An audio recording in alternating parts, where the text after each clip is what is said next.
Hey folks, and welcome to TK Power Sports. Today we are going to compare two fundamentally different Yamaha Waverunners. Here on my right is the FX SVHO. This is about going quick in total comfort, whereas over here we have the GP1800R. This machine is about aggressive riding out on the water. So we're going to go over all of the differences and try to help you decide which one of these would work for you.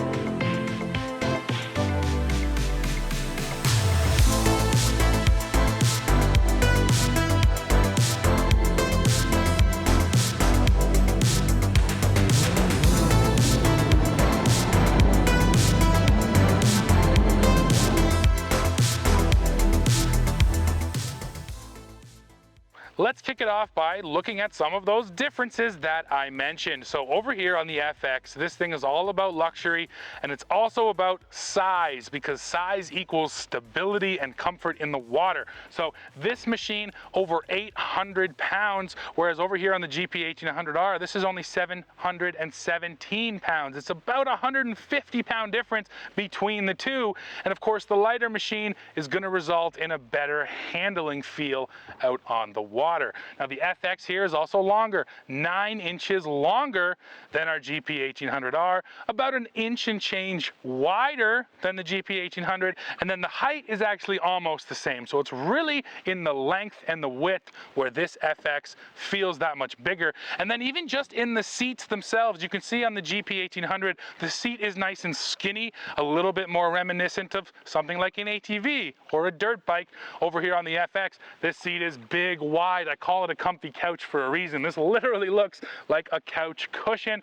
This machine almost has a little more stadium seating here too, which is nice because you care about your passengers here on the FX. On the GP1800, once you get beyond the first passenger, you just get a flat seat there, because this machine is not about bringing passengers with you. So the design of them is fundamentally different. Now in the water, the things that you can't really see, the hull design is different. That's going to allow the GP1800 to bite a little bit more. And then most importantly, the ride plate, which is right back there on the rear end. That thing on the GP1800 is the aggressive ride plate from Yamaha's race machines. It's meant to stick this thing down into the water to give you sort of maximum traction when you're in the middle of a turn. So those aggressive differences, you're not going to see them just standing here, but when we hit the water, we will show you the difference on how this thing handles compared to this FX. And you know what? I know you want to know, so let's do something right off the top. Let's go out, let's have a drag race just to find out which one is quicker.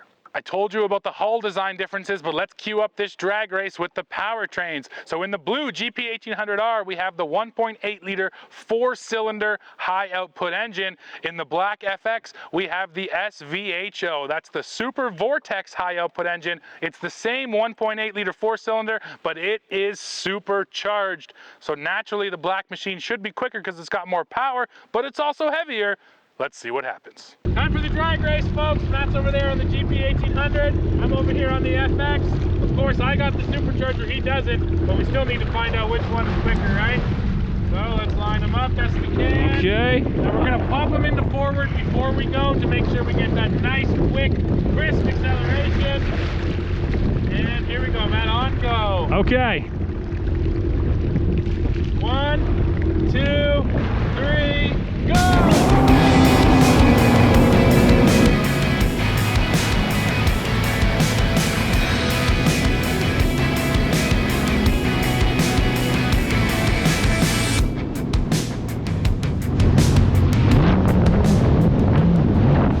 As you saw from the drag race, no surprise, the supercharged Model 1, it does have more horsepower. It's also a bit heavier, but yeah, the added power from the supercharger is going to pull it ahead. I think the interesting part of the drag race was right off the line, both machines were fairly similar. The HO basically gets you up out of the water just about as quick as the supercharged model, but then of course, once you have a little bit of open water, that supercharger absolutely pulled away. Power is not the difference between a luxury and a performance model, because Yamaha and most other PWC manufacturers offer big power engines in both their luxury and their performance models. What truly sets these apart is the handling and the size, and both of them are tied in together. So when you get on the GP1800R, it's just a little bit skinnier, the seat is a little bit smaller, the entire machine feels just a hair smaller than when you get on that FX, which feels big around you. Sitting on the GP1800, it right away has that slightly more aggressive feeling because of the size. And then when you truly feel the difference is when you put both of these machines into a corner. The GP1800R cuts into the water deep, and that means you get this really nice traction feeling. It feels like it's just stuck down into the water, so when you cut a tight turn, it does exactly what you tell it to do, honestly at just about any speed. Now on the flip side, on the FX, you can throw it into a tight corner, but it has a tendency to kind of push wide. You feel like you're sliding on the water rather than sort of digging into it.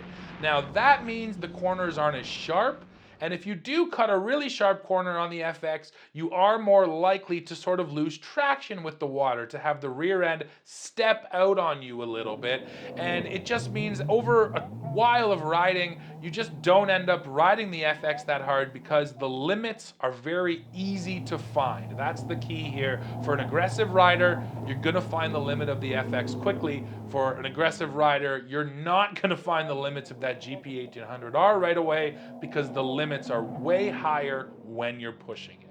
What exactly does that mean for your average PWC rider?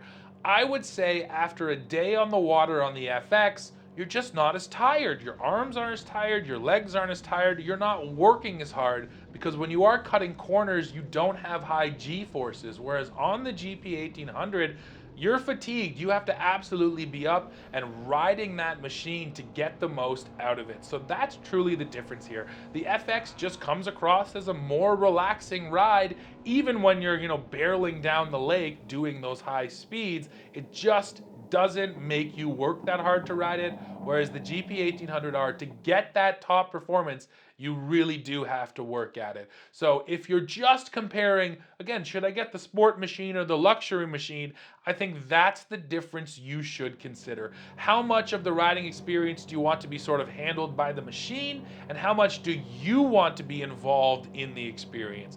If you want that involved ride, you want a machine like the GP1800R. If you just want to focus on fun on the water, bringing your family, towing something behind you, the FX or a luxury machine like it is going to be a better choice.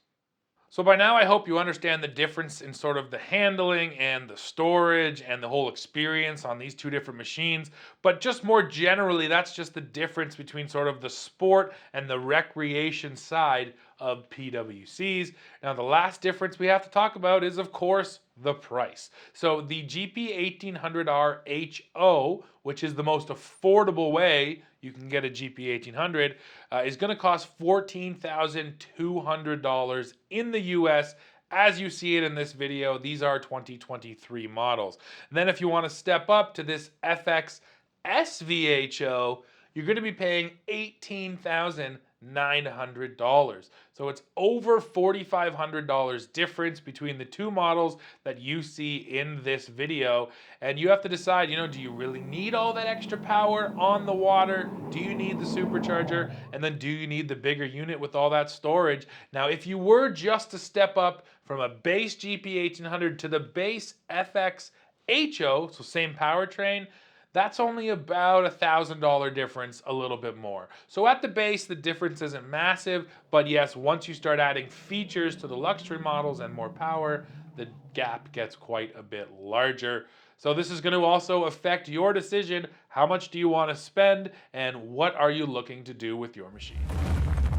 Well, folks, we have come to the end of this one. Now, there's not really a winner here because it has to do with what you want. Luckily, though, I think the big takeaway is that the Yamaha Waverunner lineup has a machine for everyone. So if you're searching for comfort and luxury for you, your friends and family, you can get it. Or if you want ultimate thrills on the water, you can get that too. It just comes down to what works better for you.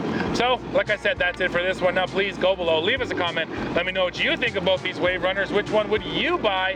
As always, while you're down there, don't forget to hit like, hit subscribe, hit join to become a member of TK Power Sports. Are you done? Are you done? Are you done? Are you done? Yes, I'm done. Okay, we're done. Then come back to the channel. See what